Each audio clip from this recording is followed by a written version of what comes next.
Случајот со тешко повреденото момче Боро Стајк се враќа во судница.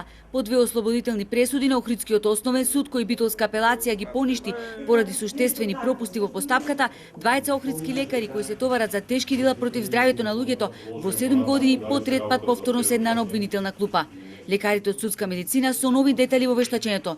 25 годишниот Боро Стајк при пад во вода повредил 2 вратни пршени, но поради сериозни пропусти на лекарите, неговата здравствена состојба се влошила. Кога другарите го извлекле од вода, Боро можел да прави известни движења, но поради пропусти на лекарите и несоодветен третман, тој се здобил со дополнително оштетување на ребетниот мозок, што довело до најтежок степен на одземање на рацете и нозете, односно целосна парализа. Со потресно сведоштво, мајката на момчето Луиза Стајк зборуваше за шокот што го доживеала кога ја чула болната вистина, дека нејзиниот тогаш малолетен син никогаш повеќе нема да застане на своји нозе. После операцијата, лекарот ми кажа дека Боро има квадриплегија.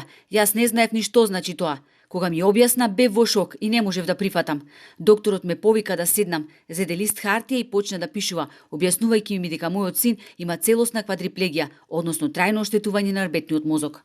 Прво обвинетата лекарка од итната медицинска помош тврдеше дека добиле повик за паднато пијано дете на плажата Кадмо и оти цело време Боро бил неконтактибилен.